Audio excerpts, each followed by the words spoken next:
히브리서 1장.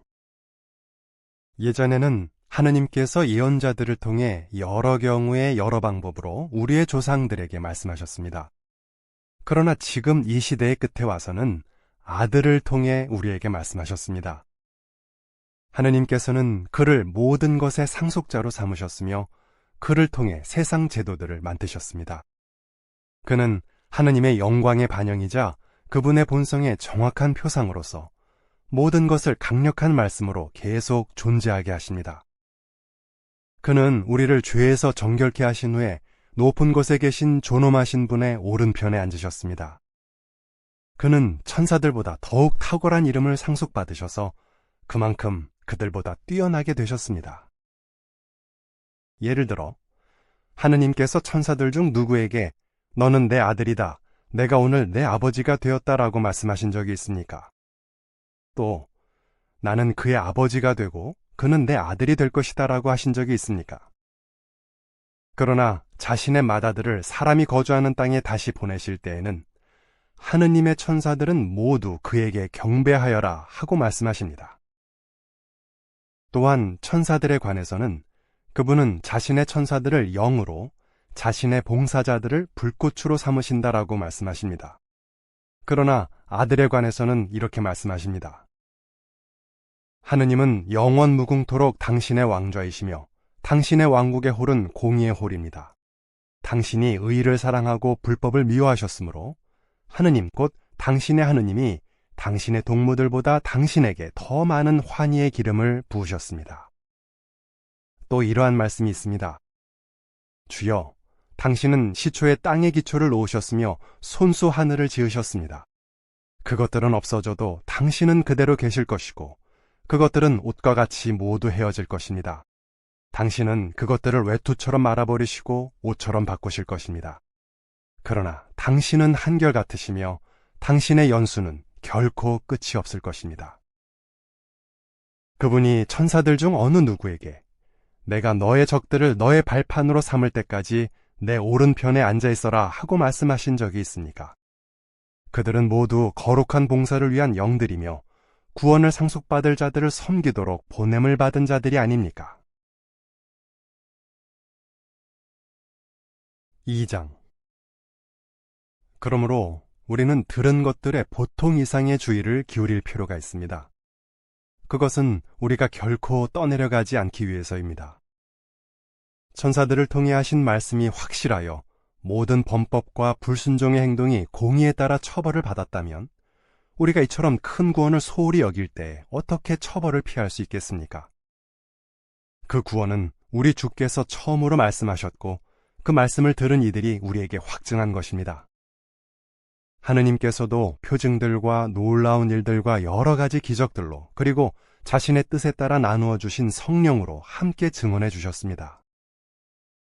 그분은 우리가 말하고 있는 것, 곧 장차 올 세상을 천사들에게 복종시키신 것이 아닙니다. 어떤 사람이 어디에선가 이렇게 증언했습니다. 사람이 무엇이기에 그를 염두에 두시며 사람의 아들이 무엇이기에 그를 돌보십니까? 당신은 그를 천사들보다 조금 낮추셨으나 영광과 영예로 면류관을 씌우시고 당신이 손수 만드신 것을 다스리도록 그를 임명하셨습니다. 당신은 모든 것을 그의 발 아래 복종시키셨습니다. 하느님께서는 모든 것을 그에게 복종시키셔서 그에게 복종하지 않는 것이 하나도 남지 않게 하셨습니다. 그런데도 우리는 모든 것이 그에게 복종하는 것을 아직 보지 못하고 있습니다. 그러나 우리는 천사들보다 조금 낮추어지신 예수께서 죽음의 고난을 통해 지금은 영광과 영예의 면류관을 쓰고 계신 것을 분명히 봅니다. 그는 하느님의 과분한 친절에 의해 모든 사람을 위해 죽음을 맛보셨습니다. 모든 것은 하느님을 위해 존재하고 그분을 통해 존재합니다. 그러므로 그분이 많은 아들들을 영광에 이르게 하시기 위해 그들의 구원의 수석 대표자를 고난을 통해 완전하게 하신 것은 합당한 일입니다. 거룩하게 하시는 이와 거룩하게 되는 사람들이 모두 한 분에게서 나옵니다.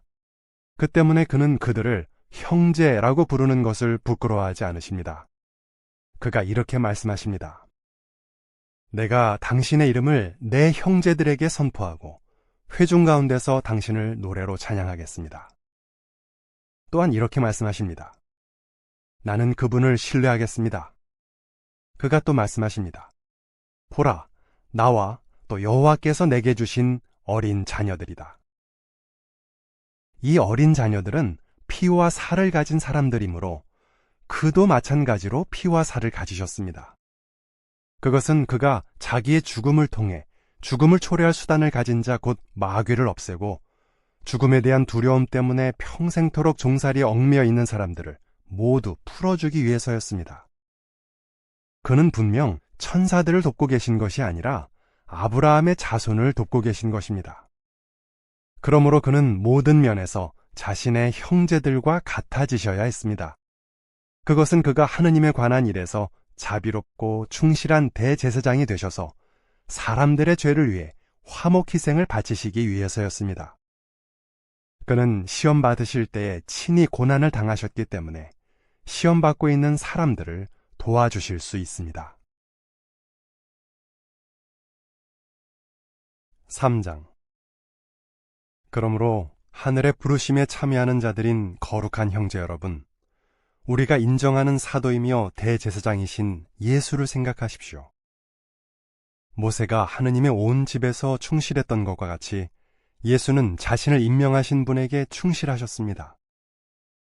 예수는 모세보다 더 많은 영광을 받기에 합당하다고 여겨집니다. 집보다는 그것을 지은 사람이 더 많은 영예를 받기 때문입니다. 집마다 누군가 지은 사람이 있습니다. 그런데 모든 것을 지으신 분은 하느님이십니다. 모세는 시중드는 사람으로서 하느님의 온 집에서 충실했으며 그가 한 일은 후에 그분이 말씀하실 것들에 대해 증언이 되었습니다. 그러나 그리스도는 하느님의 집을 맡은 아들로서 충실하셨습니다. 우리가 말의 자유와 우리의 자랑스러운 희망을 끝까지 굳게 잡는다면 우리는 하느님의 집입니다. 그러므로 성령은 이렇게 말합니다. 오늘 너희가 하느님의 음성을 듣거든 나를 심히 분노하게 했던 때처럼 시험의 날에 광야에서 했던 것처럼 너희 마음을 완고하게 하지 마라. 그곳에서 너희 조상들은 내가 한 일을 40년 동안이나 보고도 나를 떠보며 시험했다. 그 때문에 나는 그 세대를 혐오하게 되어 그들은 언제나 마음이 빗나가서 내 길을 깨닫지 못했다고 말했다. 그래서 나는 분노하여 그들은 나의 쉼에 들어오지 못할 것이다 라고 맹세했다. 형제 여러분, 여러분 중에 누구도 살아계신 하느님에게서 떠나가 믿음이 없는 악한 마음이 생기지 않도록 조심하십시오. 오히려 오늘이라고 부르는 동안에 매일 서로 계속 격려하여 여러분 중에 누구도 죄의 기만적인 힘에 의해 완고하게 되는 일이 없도록 하십시오. 우리가 처음에 가졌던 확신을 끝까지 굳게 잡기만 한다면 우리는 실제로 그리스도에 참여하는 자들이 됩니다. 이렇게 기록된 것과 같습니다. 오늘 너희가 하느님의 음성을 듣거든 그분을 심히 분노하게 했던 때처럼 너희 마음을 완고하게 하지 마라. 듣고도 그분을 심히 분노하게 했던 사람들이 누구였습니까? 모세의 인도 아래 이집트에서 나온 모든 사람이 아니었습니까? 더욱이 하느님께서는 40년 동안 누구를 혐오하셨습니까? 죄를 지은 사람들, 시체가 되어 광야에 쓰러진 사람들이 아니었습니까? 또한 그분이 누구에게 자신의 쉼에 들어오지 못할 것이라고 맹세하셨습니까? 불순종한 사람들이 아니었습니까? 따라서 우리는 그들이 믿음이 없어서 들어가지 못했다는 것을 알 수 있습니다. 4장. 그러므로 그분의 쉼에 들어갈 약속이 남아있으니 여러분 중에 누구도 그 약속에 미치지 못하는 사람으로 여겨지는 일이 없도록 조심하십시오. 그들과 마찬가지로 우리에게도 좋은 소식이 전해졌습니다. 그러나 그들이 들은 말씀은 그들에게 유익이 되지 못했습니다.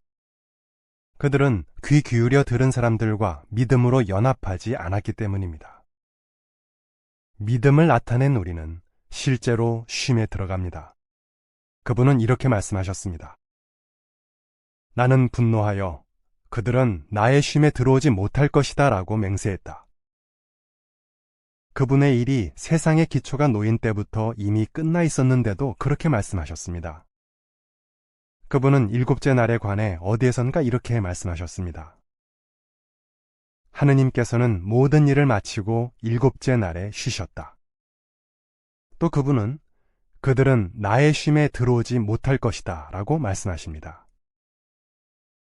그러므로 일부 사람들이 그 쉼에 들어갈 기회가 남아있고 또 좋은 소식을 처음 들은 사람들은 불순종으로 인해 들어가지 못했기 때문에 그분은 오랜 후에 다윗의 시에서 오늘이라고 말씀하시므로 다시 어떤 날을 정하셨습니다. 오늘 너희가 하느님의 음성을 듣거든 너희 마음을 완고하게 하지 마라 하고 앞서 말씀하신 것과 같습니다. 만일 여호수아가 그들을 인도하여 쉴 곳으로 들어갔다면 하느님께서 후에 다른 날에 관해 말씀하지 않으셨을 것입니다. 그러므로 하느님의 백성에게는 안식의 쉼이 남아 있습니다. 하느님께서 자신의 일을 쉬신 것처럼 하느님의 쉼에 들어가는 사람도 자기 일을 쉽니다. 그러므로 그 쉼에 들어가기 위해 최선을 다하여 아무도 동일한 불순종의 본을 따르는 일이 없도록 합시다.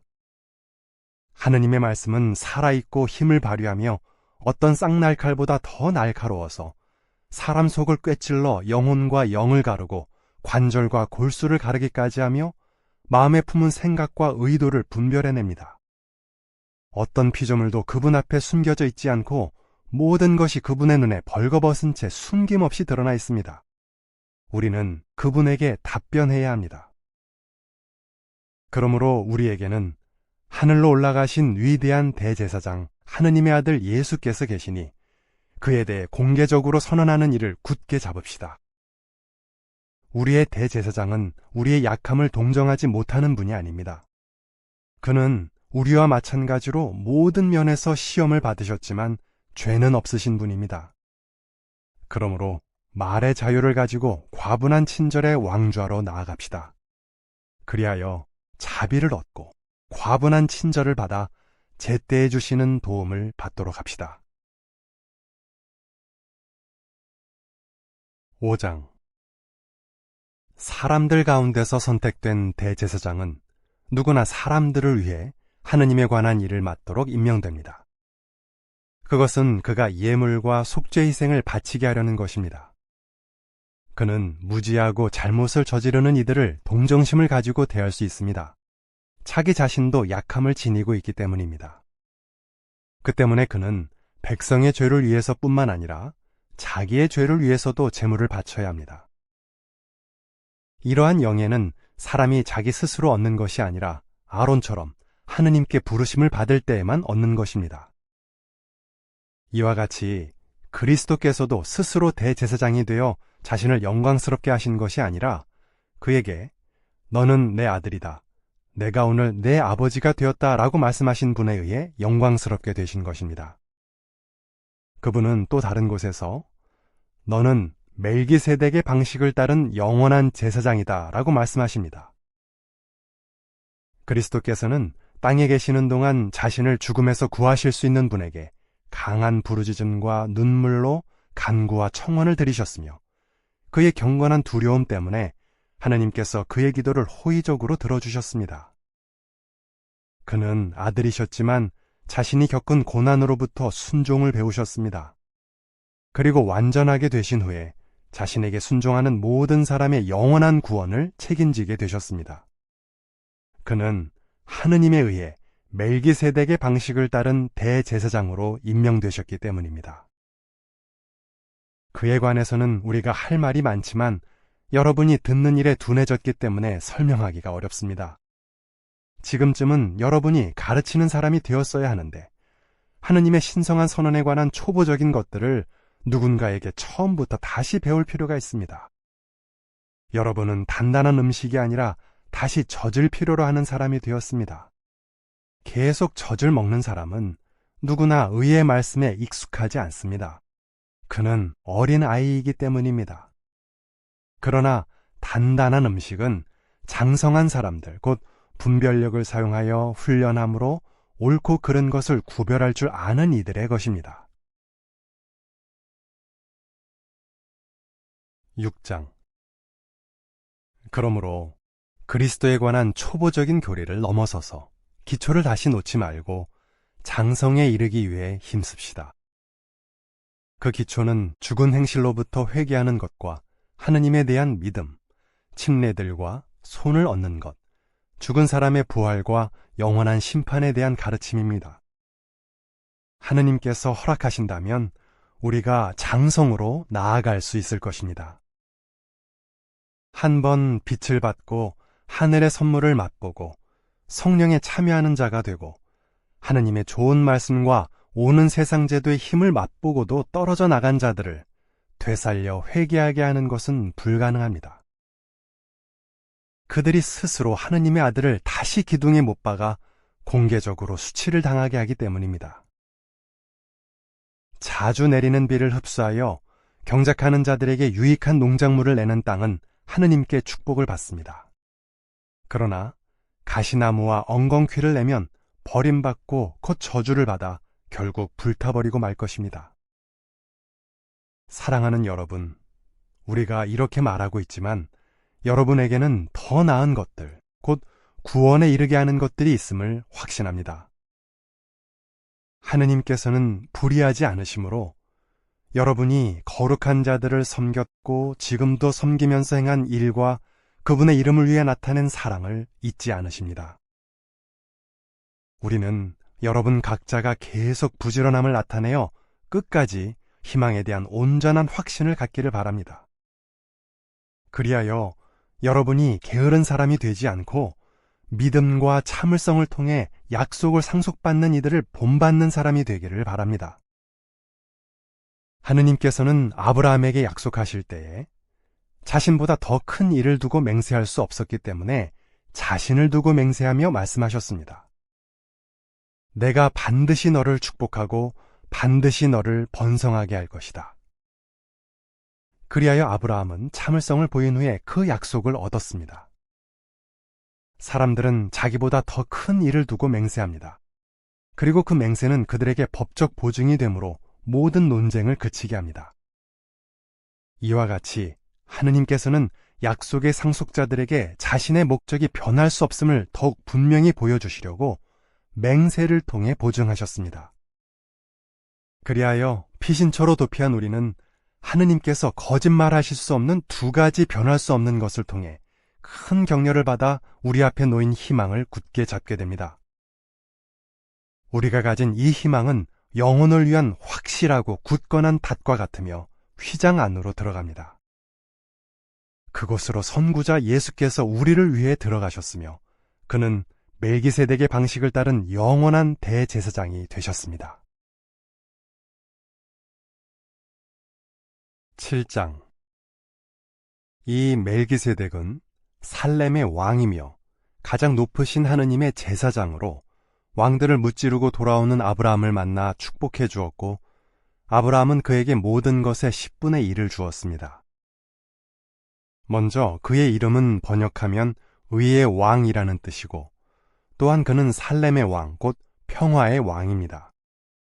그는 아버지도 없고 어머니도 없고 족보도 없고 생애의 시작도 생명의 끝도 없으며 하느님의 아들처럼 되어 영원히 제사장으로 남아 있습니다. 그가 얼마나 위대한지 생각해 보십시오. 족장 아브라함도 가장 좋은 전리품 중 10분의 1을 그에게 주었습니다. 사실 율법에 따르면 레위 자손들 중 제사장 직분을 받은 사람들은 백성에게서 곧 자기 형제들에게서 11조를 거두라는 명령을 받았습니다. 이들이 아브라함의 후손인데도 그러합니다. 그러나 멜기세덱은 레위 가문에서 나온 사람이 아닌데도 아브라함에게서 11조를 받았고 약속을 받은 그를 축복했습니다. 두말할 것 없이 축복은 작은 자가 큰 자에게서 받는 것입니다. 한 경우는 죽어가는 사람들이 11조를 받지만 다른 경우는 살아있다고 성경에서 증언하는 사람이 받습니다. 그리고 11조를 받는 레위도 아브라함을 통해 11조를 바쳤다고 할 수 있습니다. 멜기세덱이 아브라함을 만났을 때 레위는 아직 태어나지 않은 그의 후손이었기 때문입니다. 만일 백성이 레위 제사직을 통해 완전하게 될 수 있었다면 그 제사직은 백성에게 주어진 율법의 한 가지 특징이었는데 아론의 방식이 아니라 멜기세덱의 방식을 따랐다고 하는 다른 제사장이 일어날 필요가 있었겠습니까? 제사직이 바뀌면 율법도 바뀌어야 합니다. 여기에서 말하는 분은 다른 지파 출신이었으며 그 지파에서는 아무도 제단에서 직무를 수행한 적이 없기 때문입니다. 우리 주께서 유다 지파에서 나오신 것은 분명합니다. 하지만 모세는 그 지파에서 제사장이 나온다고 말한 적이 없습니다. 이 사실은 멜기세덱과 같은 다른 제사장이 일어난 것을 보면 더 분명해집니다. 그는 육적인 혈통에 의존하는 법적 요구 조건에 의해서가 아니라 멸할 수 없는 생명의 힘에 의해 그와 같은 제사장이 되셨습니다. 그에 대해 너는 멜기세덱의 방식을 따른 영원한 제사장이다라는 증언이 있기 때문입니다. 이전 계명은 약하고 효력이 없으므로 폐지되었습니다. 율법은 아무것도 완전하게 하지 못했습니다. 하지만 더 나은 희망이 주어져 모든 것이 완전해졌습니다. 우리는 그 희망을 통해 하느님께 다가가고 있습니다. 또한 이 일은 맹세 없이 되지 않았으므로 사실 맹세 없이 제사장이 된 사람들이 있지만 그는 자신에 관해 이렇게 말씀하신 분의 맹세를 통해 제사장이 되셨습니다. 여호와께서 맹세하셨으니 생각을 바꾸지 않으실 것이다. 너는 영원한 제사장이다. 그렇게 해서 예수께서는 더 나은 계약의 보증이 되셨습니다. 더욱이 제사장들은 죽음 때문에 제사직을 계속 수행할 수 없어서 많은 사람이 연이어 제사장이 되어야 했지만 그는 영원히 계속 살아계심으로 그의 제사직에는 계승자가 없습니다. 따라서 그는 자기를 통해 하느님께 가까이 가는 사람들을 온전히 구원하실 수 있습니다. 그가 항상 살아계셔서 그들을 위해 탄원하시기 때문입니다.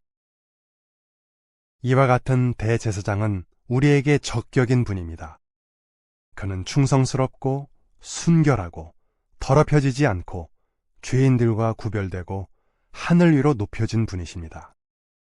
그는 다른 대제사장들처럼 먼저 자신의 죄를 위해 그 다음에 백성의 죄를 위해 매일 희생을 바치실 필요가 없습니다. 그가 자신을 바치셨을 때에 이 일을 단 한 번에 이루셨기 때문입니다. 율법은 약함을 지닌 사람들을 대제사장으로 임명하지만 율법 후에 주어진 맹세의 말씀은 영원히 완전하게 되신 아들을 대제사장으로 임명합니다. 8장. 지금 우리가 하는 말의 요점은 이러합니다. 우리에게는 이와 같은 대제사장이 계십니다.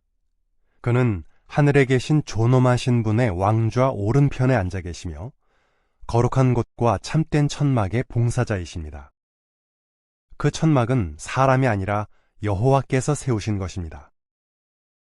모든 대제사장은 예물과 희생을 바치기 위해 임명됩니다. 그러므로 그 역시 무엇인가 바칠 것이 있어야 했습니다.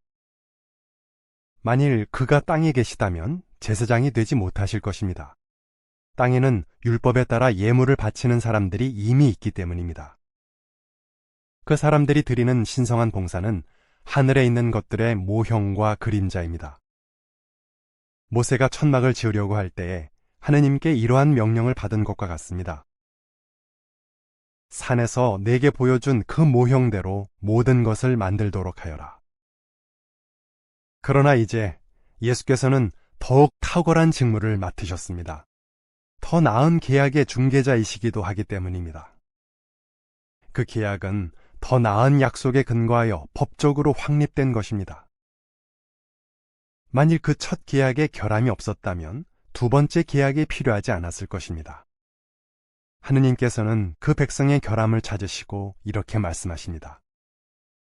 보라, 그날이 오고 있다. 여호와의 말씀이다. 그때에 내가 이스라엘 집과 유다 집과 새 계약을 맺겠다. 이 계약은 내가 그 조상들의 손을 잡고 이집트 땅에서 이끌고 나오던 날에 그들과 맺은 계약과 같지 않을 것이다. 그들이 내 계약을 지키지 않았으므로 나는 그들을 더는 돌보지 않았다. 여호와의 말씀이다. 그날 이후에 내가 이스라엘 집과 맺을 계약은 이러하다. 여호와의 말씀이다. 내가 내 법을 그들의 정신에 넣어주고 그들의 마음에 기록할 것이다. 나는 그들의 하느님이 되고 그들은 내 백성이 될 것이다. 그들 각자는 더 이상 동료 시민과 자기 형제에게 여호와를 알아라 하고 가르치지 않을 것이다. 가장 작은 자부터 가장 큰 자까지 모두 나를 알 것이기 때문이다. 나는 그들의 불의한 행위에 자비를 보이고 그들의 죄를 더 이상 기억하지 않을 것이다. 그분은 새 계약이라고 말씀하시므로 이전 계약을 낡은 것이 되게 하셨습니다. 낡고 오래된 것은 곧 사라져버립니다. 9장. 이전 계약에도 신성한 봉사에 대한 법적 요구 조건과 지상의 거룩한 곳이 있었습니다. 천막의 첫째 칸이 세워졌는데 그 안에는 등잔대와 상과 차림방이 있었으며 그곳은 성소라고 불립니다. 그리고 천막의 둘째 휘장 뒤에는 지성소라고 하는 칸이 있었습니다. 거기에는 금향로와 전체를 금으로 입힌 계약의 궤가 있었으며 그 궤 안에는 만나를 담은 금 항아리와 싹이 난 아론의 지팡이와 계약의 판들이 있었습니다. 또 그 궤 위에는 영광의 그룹들이 화목 덮개를 가리고 있었습니다. 그러나 지금은 이런 것들에 관해 자세히 말할 때가 아닙니다. 이런 것들이 이렇게 갖추어진 후에 제사장들은 정기적으로 천막의 첫째 칸에 들어가 신성한 봉사를 수행합니다. 그러나 둘째 칸에는 대제사장만 1년에 한 번 들어가는데 피가 없이는 들어가지 않습니다. 그는 자기 자신을 위해 그리고 백성이 모르고 지은 죄를 위해 그 피를 바칩니다. 그리하여 첫째 천막이 서 있는 동안에는 거룩한 곳으로 들어가는 길이 아직 드러나지 않았다는 것을 성령이 분명히 밝혀줍니다. 이 천막은 현 시대와 관련된 비유이며 이 마련에 따라 예물과 희생이 바쳐집니다. 그러나 그것들은 신성한 봉사를 행하는 사람의 양심을 완전하게 하지 못합니다. 그것들은 단지 먹는 것과 마시는 것과 여러 가지 씻는 의식과 관련이 있을 뿐입니다. 그것들은 육체에 관한 법적 요구 조건들이며 모든 것을 바로잡을 정해진 때까지 부과된 것입니다. 그러나 그리스도께서는 이미 일어난 좋은 일의 대제사장으로 오셔서 사람의 손으로 만들지 않은 곧 이 피조물에 속하지 않는 더 크고 더 완전한 천막으로 들어가셨습니다. 그는 염소와 어린 수소의 피가 아니라 자기 자신의 피를 가지고 단 한 번 거룩한 곳에 들어가 우리를 위한 영원한 구출을 얻으셨습니다. 염소와 수소의 피, 그리고 더럽혀진 사람들에게 뿌리는 어린 암소의 죄가 사람들을 거룩하게 하여 육체를 깨끗하게 한다면 영원한 영을 통해 흠없는 자신을 하느님께 바친 그리스도의 피는 우리의 양심을 죽은 행실에서 얼마나 더 깨끗하게 하여 살아계신 하느님께 신성한 봉사를 드릴 수 있게 하겠습니까?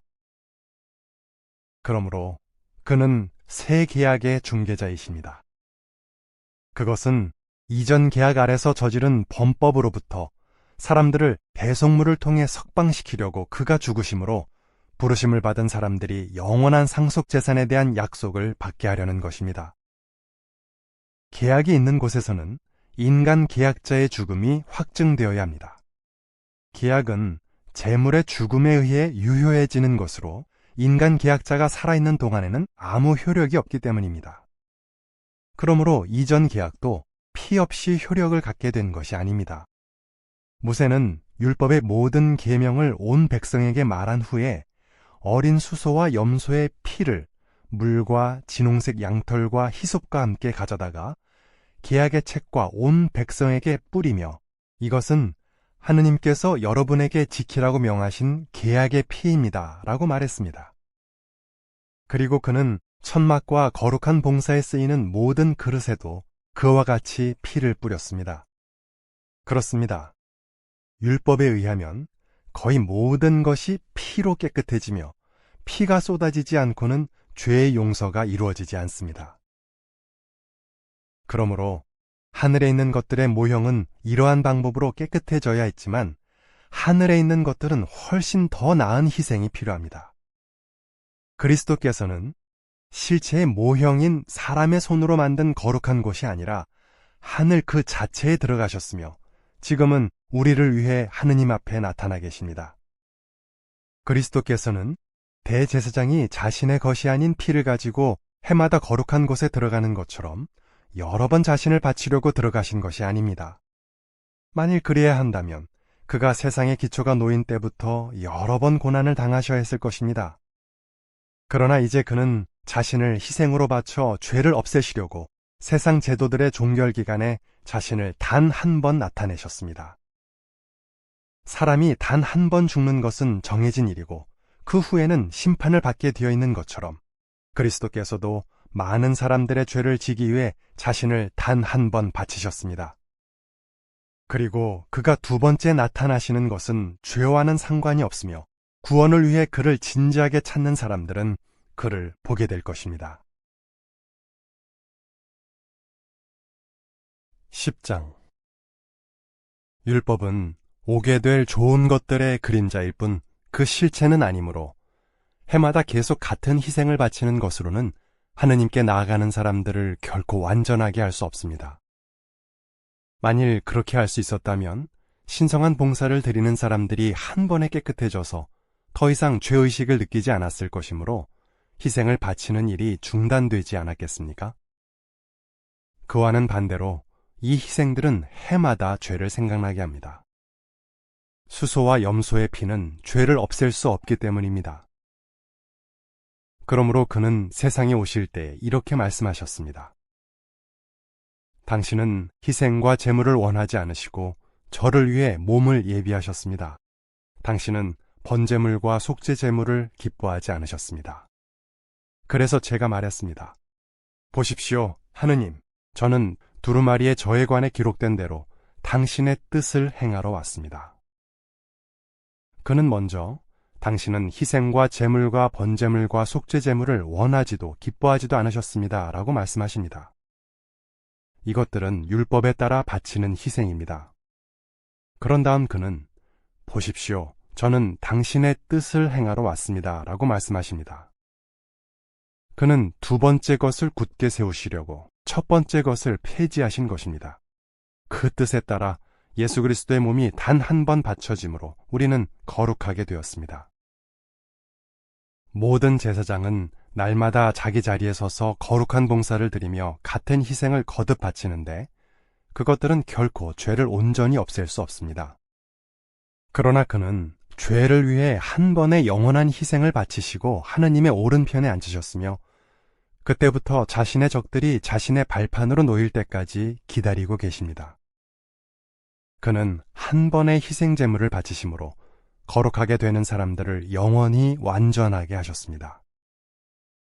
그리고 성령도 우리에게 증언하여 먼저 이렇게 말합니다. 그날 이후에 내가 그들과 맺을 계약은 이러하다. 여호와의 말씀이다. 내가 내 법을 그들의 마음에 넣어주고 그들의 정신에 기록할 것이다. 그런 다음 성령은 나는 그들의 죄와 불법 행위를 더 이상 기억하지 않을 것이다 라고 말합니다. 이런 것들이 용서된 곳에는 더 이상 죄를 위한 제물이 필요 없습니다. 그러므로 형제 여러분, 우리는 예수의 피에 의해 거룩한 곳에 들어가는 길로 나아갈 담대함을 가지고 있습니다. 그가 휘장 곧 자신의 육체를 통과하여 생명으로 인도하는 새로운 길을 우리에게 열어주신 것입니다. 그리고 우리에게는 하느님의 집을 맡은 위대한 제사장이 계십니다.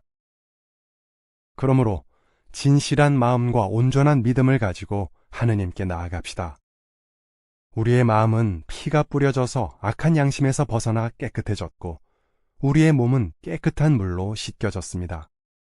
약속하신 분은 충실하심으로 우리의 희망을 공개적으로 선언하는 일을 흔들림 없이 굳게 잡읍시다. 그리고 서로 생각해 주어 사랑과 훌륭한 일을 고무하며 일부 사람들의 습관처럼 함께 모이는 일을 그만두지 말고 오히려 서로 격려하며 그날이 다가오는 것을 볼수록 더욱더 그렇게 합시다.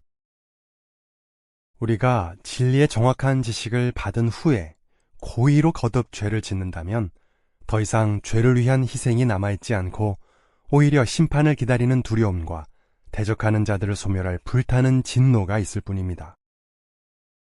모세의 율법을 무시한 사람은 누구나 두세 사람의 증언에 근거하여 동정을 받지 못하고 죽게 됩니다.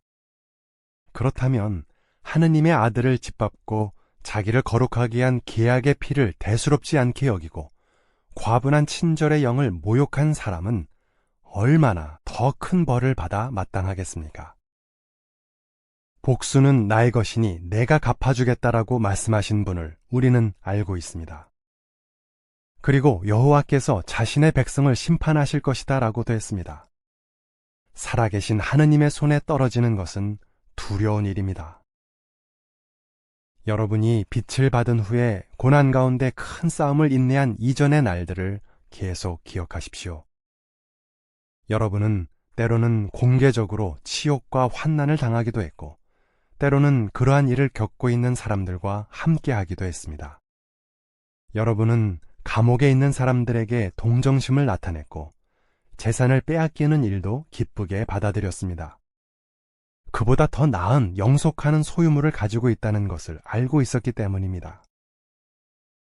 그러므로 여러분의 담대함을 버리지 마십시오. 그러면 풍성한 상을 받게 될 것입니다. 여러분이 하느님의 뜻을 행한 후에 약속의 성취를 받으려면 인내가 필요합니다. 조금만 있으면 올리가 도착할 것이며 지체하지 않을 것이다. 나의 의로운 사람은 믿음으로 인해 살 것이다. 그가 뒤로 물러나면 내가 그를 기뻐하지 않는다고 했습니다.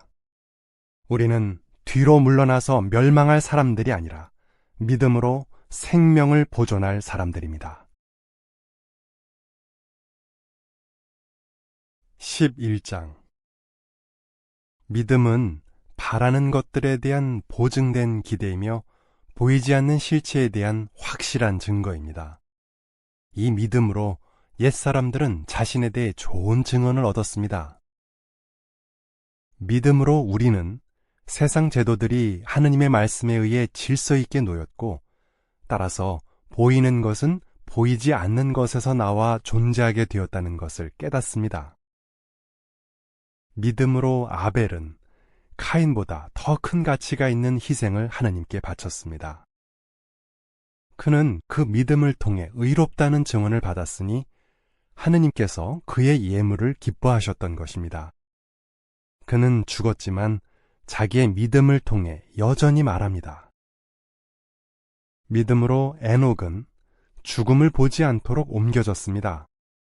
하느님께서 그를 옮기셨기 때문에 어디에서도 그를 찾을 수 없었습니다. 그는 옮겨지기 전에 하느님을 기쁘시게 했다는 증언을 받았습니다. 믿음이 없이는 하느님을 기쁘시게 할 수 없습니다. 하느님께 가까이 가는 사람은 그분이 계시다는 것과 그분이 자신을 진지하게 찾는 사람들에게 상 주시는 분이라는 것을 믿어야 합니다. 믿음으로 노아는 아직 보지 못한 일에 대해 하느님의 경고를 받은 후에 경건한 두려움을 나타내고 자기 집안의 구원을 위해 방주를 건축했습니다. 그 믿음을 통해 그는 세상을 정죄했으며 믿음에 의해 의의 상속자가 되었습니다. 믿음으로 아브라함은 부르심을 받았을 때에 순종하여 상속재산으로 받을 곳으로 떠났습니다. 그는 어디로 가는지도 모르고 떠났습니다. 믿음으로 그는 약속의 땅에서도 타국 땅에 거주하는 외국인처럼 살았으며 동일한 약속을 함께 상속받은 이삭과 야곱과 더불어 천막에서 살았습니다. 그는 참된 기초가 있는 도시를 기다리고 있었던 것입니다. 그 도시를 설계하고 건축하신 분은 하느님이십니다. 믿음으로 사라도 아이를 낳을 수 있는 나이가 지났는데도 자손을 수태할 능력을 받았습니다. 약속하신 분을 충실하신 분으로 여겼기 때문입니다. 그리하여 한 사람에게서, 곧 죽은 것이나 다름없는 사람에게서 하늘의 별처럼 수가 많고 해변의 모래처럼 셀 수 없는 자녀가 태어났습니다. 이 사람들은 모두 믿음 안에서 죽었습니다. 그들은 약속의 성취를 받지는 못했지만 멀리서 그것을 보고 반겼으며 자기들이 그 땅에서 나그네와 임시 거주자임을 공개적으로 선언했습니다. 그렇게 말하는 사람들은 자기들이 자리 잡고 살 곳을 진지하게 찾고 있다는 것을 분명히 나타내는 것입니다. 만일 그들이 떠나온 곳을 기억하고 있었다면 돌아갈 기회가 있었을 것입니다. 그러나 이제 그들은 더 나은 곳, 곧 하늘에 속한 거처를 얻으려고 힘쓰고 있습니다. 그러므로 하느님께서는 그들의 하느님이라고 불리는 것을 부끄러워하지 않으시고 그들을 위해 도시를 준비해 두셨습니다. 믿음으로 아브라함은 시험을 받았을 때에 이삭을 바친 것이나 다름이 없었습니다. 약속을 기쁘게 받았던 그 사람은 외아들을 바치려고 했습니다. 너의 자손이라고 불릴 자는 이삭을 통해서 있을 것이다 라는 말씀을 들었는데도 그렇게 했습니다. 그는 하느님께서 죽은 사람들 가운데서도 이삭을 일으키실 수 있다고 생각했습니다. 그리고 그는 죽음으로부터 이삭을 돌려받았으며 그것은 하나의 모형이 되었습니다. 믿음으로 이삭은 장차 있을 일에 관해 야곱과 에서를 축복했습니다. 믿음으로 야곱은 죽을 때에 요셉의 아들들을 각각 축복해주고 지팡이 머리에 의지하여 하느님을 숭배했습니다. 믿음으로 요셉은 죽음을 맞이할 때에 이스라엘 자손들이 이집트에서 떠날 것에 관해 말했고 자기의 뼈를 어떻게 할지를 지시했습니다. 믿음으로 모세의 부모는 그가 태어난 후에 3달 동안 그를 숨겼습니다. 아이가 아름다운 것을 보고 왕의 명령을 두려워하지 않았기 때문입니다. 믿음으로 모세는 성장했을 때에 파라오의 딸의 아들이라고 불리기를 거절하고 잠시 동안 죄의 즐거움을 누리기보다 하느님의 백성과 함께 학대받는 쪽을 택했습니다. 그리스도의 지옥을 이집트의 보물보다 더 큰 부로 여겼기 때문입니다. 그는 상을 받을 것을 열렬히 바라보았습니다. 믿음으로 그는 왕의 분노를 두려워하지 않고 이집트를 떠났습니다. 보이지 않는 분을 보고 있는 것처럼 계속 확고하게 행했기 때문입니다. 믿음으로 그는 유월절을 지키고 피를 뿌려 멸망시키는 이가 그들의 처음 난 것들을 해치지 못하게 했습니다.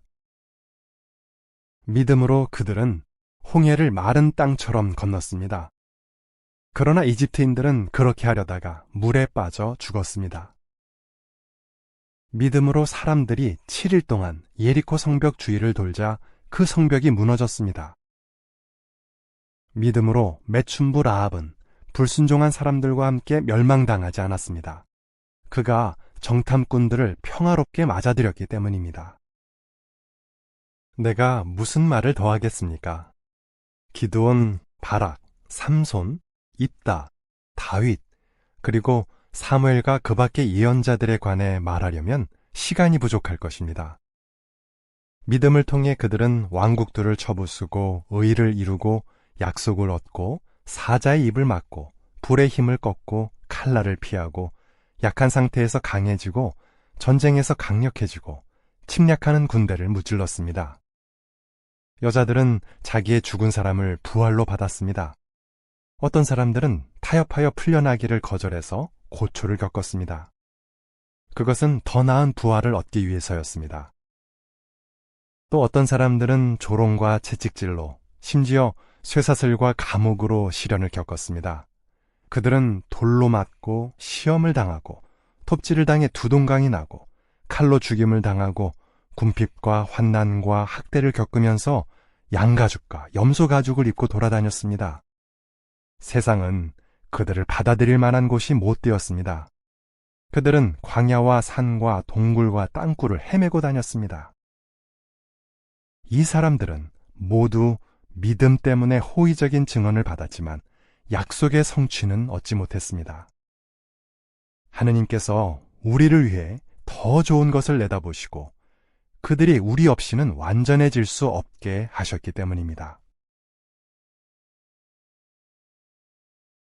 12장. 그러므로 이렇게 구름같이 많은 증인들이 우리를 둘러싸고 있으니 우리도 모든 무거운 것과 우리를 쉽게 얽매는 죄를 떨쳐버리고 우리 앞에 놓인 경주를 인내로 달립시다. 우리 믿음의 수석 대표자이며 완성자이신 예수를 열렬히 바라보면서 그렇게 합시다. 그는 자신 앞에 놓인 기쁨을 위해 수치를 대수롭지 않게 여기시고 형주를 인내하셔서 하느님의 왕좌 오른편에 앉으셨습니다. 자기들에게 해가 될 뿐인 죄인들의 그러한 적대적인 말을 인내하신 분을 면밀히 고려하십시오. 그러면 여러분이 지쳐 포기하는 일이 없을 것입니다. 여러분은 그러한 죄와 맞서 싸우고 있지만 아직 피를 흘릴 정도로 싸운 적은 없습니다. 또 여러분은 아들에게 하듯이 여러분에게 하신 이러한 권고를 완전히 잊어버렸습니다. 내 아들아, 여호와로부터 오는 징계를 가볍게 여기지 말고 그분에게 시정을 받더라도 포기하지 마라. 여호와께서는 사랑하는 사람을 징계하신다. 사실 그분은 아들로 받아들이는 모든 사람을 채찍질하신다. 여러분은 그러한 일을 여러분이 받는 징계의 일부로 여겨 인내할 필요가 있습니다. 하느님께서는 여러분을 아들로 대하고 계십니다. 아버지가 징계하지 않는 아들이 어디 있겠습니까? 여러분이 모두 이 징계를 받지 않는다면 여러분은 사실 사생아이지 아들이 아닙니다. 더욱이 우리의 인간 아버지가 우리를 징계했어도 우리는 그를 존경했습니다. 그렇다면 우리의 영적 생명의 아버지께는 더욱 기꺼이 복종하며 살아야 하지 않겠습니까? 인간 아버지는 자기가 좋다고 생각하는 대로 잠시 동안 우리를 징계했지만 하느님께서는 우리가 그분의 거룩함에 참여하도록 우리의 유익을 위해 그렇게 하십니다. 사실 어떤 징계도 당시에는 기뻐 보이지 않고 고통스럽지만 나중에는 그것으로 훈련받은 사람들에게 평화를 이루는 열매인 의의를 가져다 줍니다. 그러므로 늘어진 손과 연약한 무릎을 강하게 하고 여러분이 걷는 길을 계속 곧게 하십시오. 그리하여 저는 사람이 다리가 접질리지 않고 오히려 낫게 하십시오. 모든 사람과 평화를 추구하고 거룩해지기 위해 힘쓰십시오. 거룩해지지 않고서는 아무도 주를 보지 못할 것입니다. 하느님의 과분한 친절을 얻지 못하는 사람이 없도록 주의하십시오. 그리하여 유독한 뿌리가 나서 문제를 일으키고 그것 때문에 많은 사람이 더럽혀지는 일이 없게 하십시오. 그리고 여러분 가운데 성적 부도덕을 저지르는 자나 에서와 같이 신성한 것의 가치를 인식하지 못하는 자가 없도록 주의하십시오. 그는 맏아들의 권리를 한 번의 식사와 맞바꾸어 넘긴 사람입니다. 여러분이 아는 것처럼 나중에 그는 축복을 상속받기를 원했으나 거절당했으며 생각을 바꾸어 주기를 눈물로 간절히 구했으나 아무 소용이 없었습니다. 여러분은 만질 수 있는 불타는 산과 먹구름과 짙은 어둠과 폭풍과 나팔 소리와 말씀하시는 음성에 가까이 간 것이 아닙니다. 그 음성을 들은 사람들은 더 말씀하시지 말아달라고 간청했습니다. 짐승이라도 산에 발을 들여놓으면 돌에 맞아 죽임을 당할 것이다 라고 하신 명령을 그들이 감당할 수 없었기 때문입니다. 그 광경이 너무 무서워서 모세도 나는 두렵고 떨립니다 하고 말했습니다. 그러나 여러분은 시온산과 살아계신 하나님의 도시인 하늘의 예루살렘과 수많은 천사들의 총회와 하늘에 등록된 처음 난 자들의 회중과 모든 사람의 심판관이신 하느님과 완전하게 된 의로운 사람들의 영적인 생명과 새 계약의 중개자인 예수와 아벨의 피보다 더 나은 것을 말하는 그 뿌려진 피에 가까이 갔습니다. 여러분은 말씀하시는 분에게 불순종하는 일이 없도록 조심하십시오. 땅에서 신성한 경고를 바라시는 분에게 불순종한 사람들이 피하지 못했는데 하늘에서 말씀하시는 분에게서 돌아선다면 더욱더 피할 수 없지 않겠습니까? 그때에는 그분의 음성이 땅을 흔들었지만 이제는 그분이 내가 다시 한번 땅만이 아니라 하늘도 뒤흔들겠다라고 약속하셨습니다. 다시 한번이라는 표현은 흔들리는 것들, 곧 만들어진 것들을 없애실 것임을 뜻합니다. 그것은 흔들리지 않는 것들이 남아있게 하려는 것입니다. 그러므로 우리가 흔들릴 수 없는 왕국을 받게 되어 있으니 계속 과분한 친절을 받도록 합시다. 그 친절을 통해 경건한 두려움과 외경심을 가지고 하느님께서 받아들이실 만한 신성한 봉사를 드립시다. 우리 하느님은 태워 없애는 불이십니다. 13장 형제 사랑을 계속 나타내십시오. 후대하기를 잊지 마십시오. 어떤 사람들은 후대하다가 자기도 모르게 천사들을 대접했습니다. 감옥에 갇힌 사람들을 마치 여러분도 함께 갇힌 것처럼 기억하고 여러분도 몸 안에 있으니 학대받는 사람들을 기억하십시오.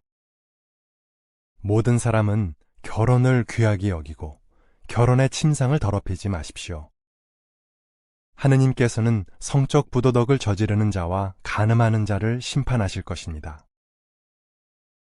여러분의 생활 방식에서 돈을 사랑하는 일이 없게 하십시오.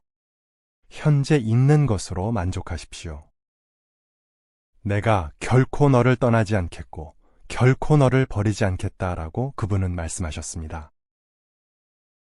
그러므로 우리는 확신에 차서 이렇게 말합니다. 여호와가 나를 돕는 분이시니 내가 두려워하지 않겠다. 사람이 내게 무엇을 할 수 있겠는가?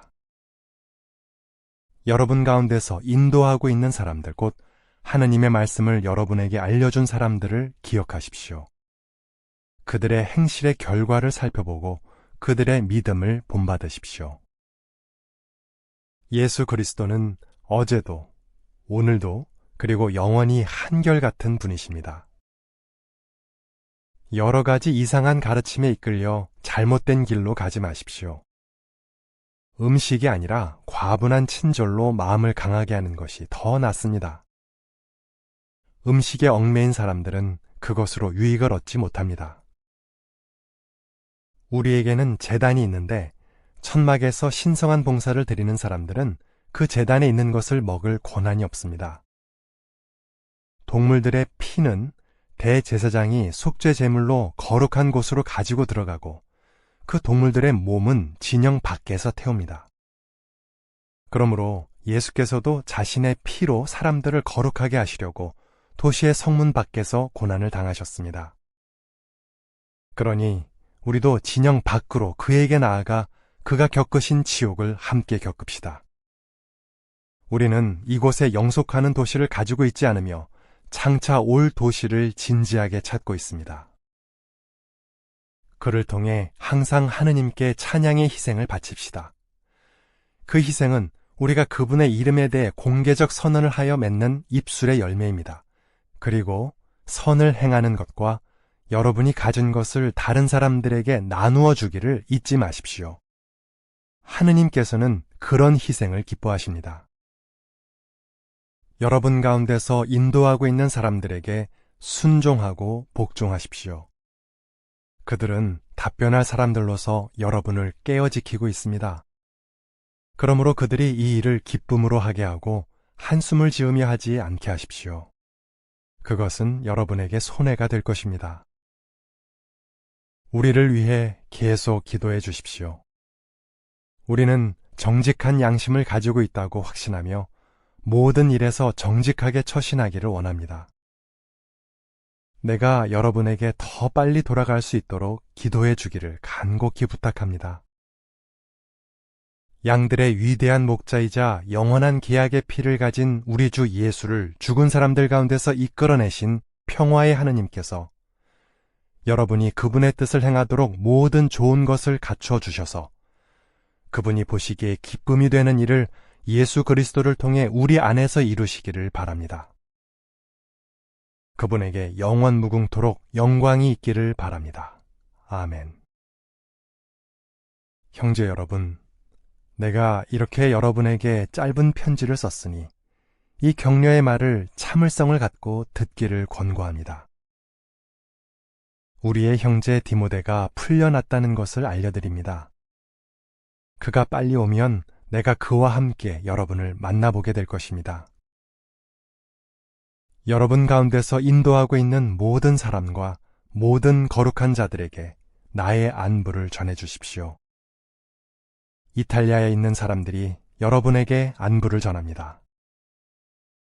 과분한 친절이 여러분 모두와 함께 있기를 바랍니다.